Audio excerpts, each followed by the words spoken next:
your hot and techy Brezza, the city-bred SUV. Talked up Chepauk as a high-scoring venue with no place for spinners, and look what we have here. Perhaps the toughest grind any batting side has had so far this season.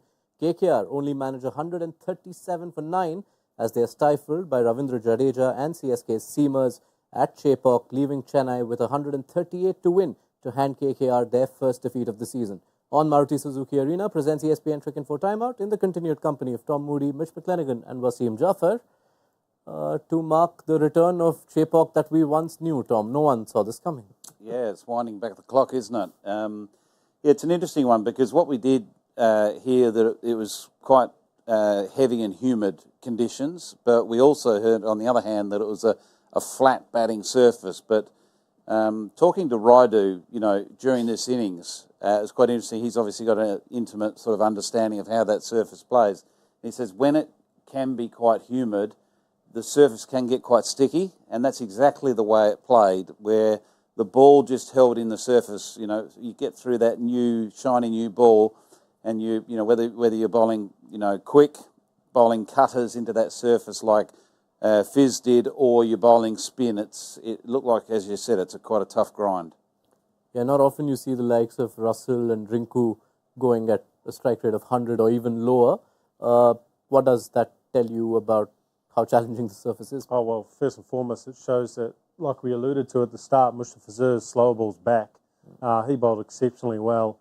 But there was a bit of pop out of the surface with the slower balls as well, so that makes it even more difficult to get bat on ball. And for Russell to struggle like that and not get a couple clean was, very foreign for us to see as, cricketing viewers. And look, what it shows is that KKR have got a quality spin bowling attack, and if Andre Russell bowls the way he's been bowling with his change-ups, 135, while it's below par, could end up still being quite a tight game if they can limit the damage in the power play and try and take a few early wickets up top. Quick thoughts on the KKR batting before we start dissecting the finer points?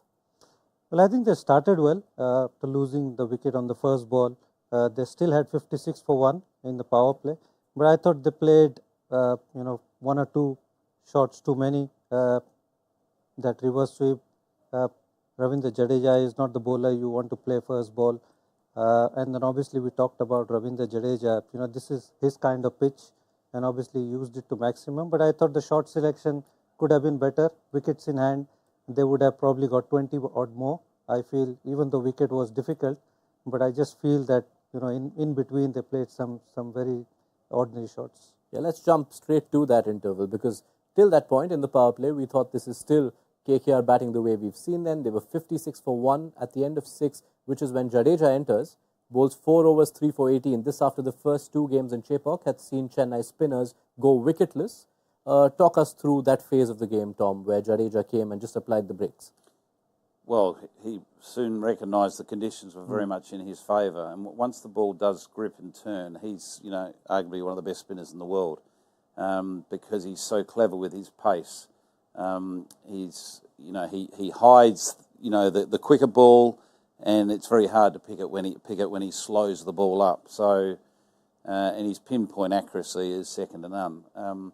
So it did stifle, and I agree with Wasim. He made a good point. The KKR batting group didn't adjust quick enough to. This is an old school style of putting runs on the board where you got to turn ones into twos, and you got to be satisfied with, instead of boundary high percentage, this is more ones and twos are going to win the game. And if you get a few boundaries away in between that, they're the kicker, they're the bonus. It'll be interesting to know the exact number of the dot balls, because I think that's going to be quite relevant. And that's what you used to think, quite often when you're setting up a total, it was a case of reduce the dot balls, let's be under 40 dot balls in the innings, and making sure you're trying to turn those ones into twos. Yeah, I just want to touch on one small tactical point that when it happened I was a little bit bemused. Obviously, we're looking at Anukul Roy to come in as an option. They put Ramandeep in, and they ended up having 2 right-handers. And if you're looking at the Chennai bowling lineup during that game, you would have said that Shuttle Thakur would have been probably the guy you could go after at the death to get one big over.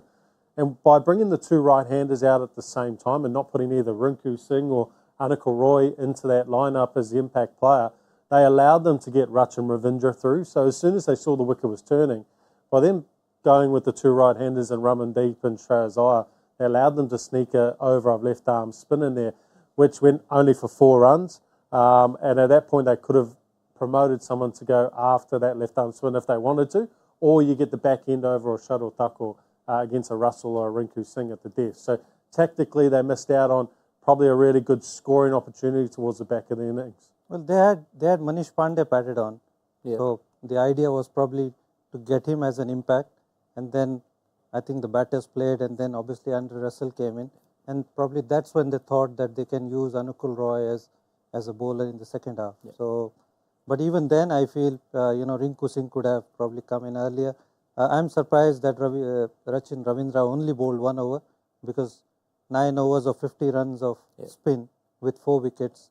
It's a typical CSK freeze. So I'm surprised he didn't bowl a little bit more. The Rinku Singh point is a good point, because sometimes you see teams have a set plan going into the game and thinking, okay, well, the entry point for Rinku Singh is from 12 over onwards, and for Russell it's 14 overs and onwards. I'm just assuming it's something like that. At times you need to make that adjustment on the fly, seeing that, okay, well, this is completely different than what we expected, condition-wise. We want Rinku Singh to go in early for that left-right combination, as you pointed out, Mitch. But not only that, we want him to be able to at least get 10 balls and get 10 runs on the board to be able to set that platform and get a little bit accustomed to how the wicket's holding, because that's the only way you're going to hit boundaries, is after you've actually spent, 10 balls or 15 balls out there, and then, you can target those last 3 overs. Yeah, and it's something KKR did in an earlier game as well, which points to them being quite fixated on the entry points, because Ramandeep had batted high. I think it was the game against Hyderabad.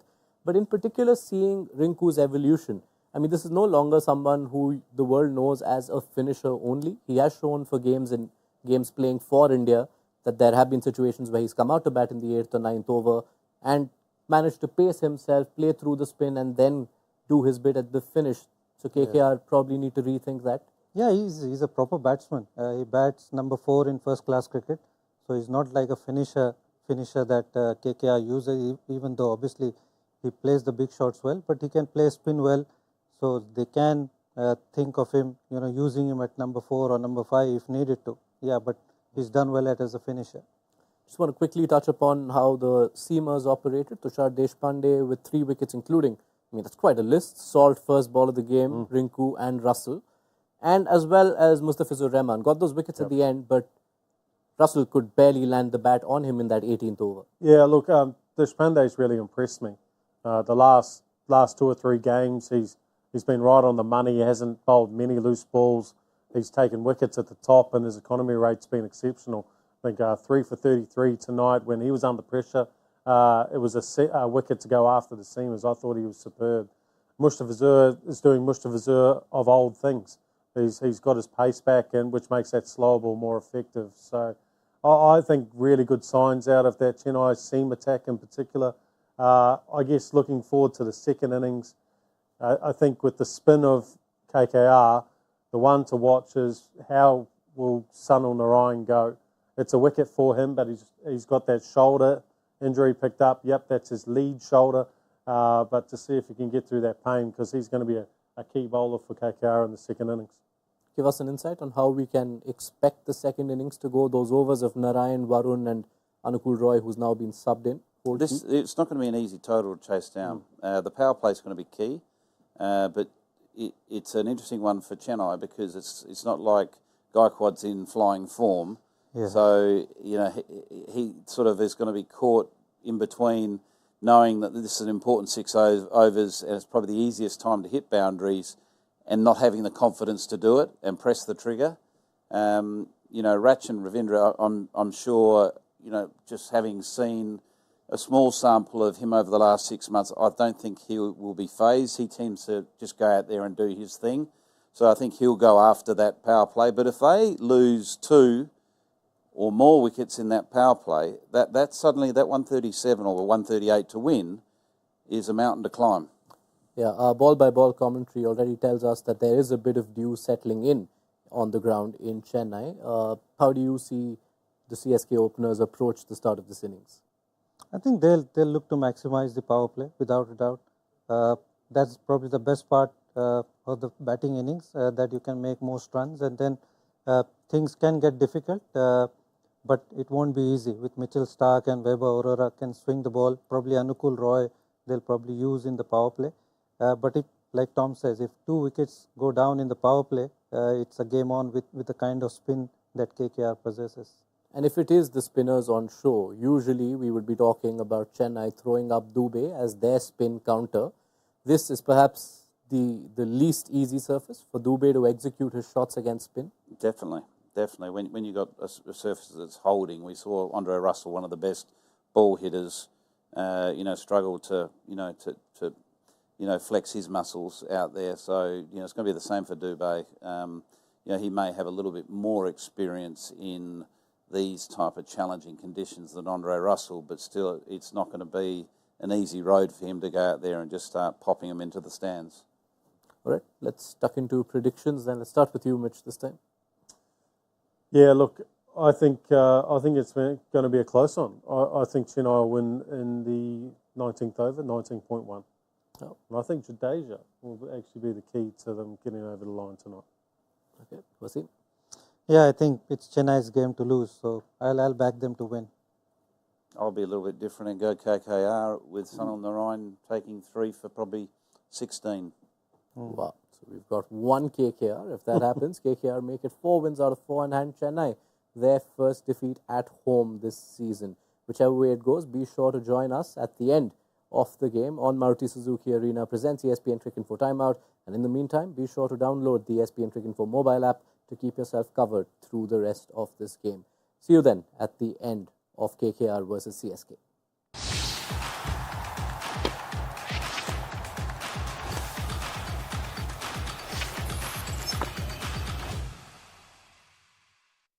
All new hot and techy Brezza, the Citybird SUV.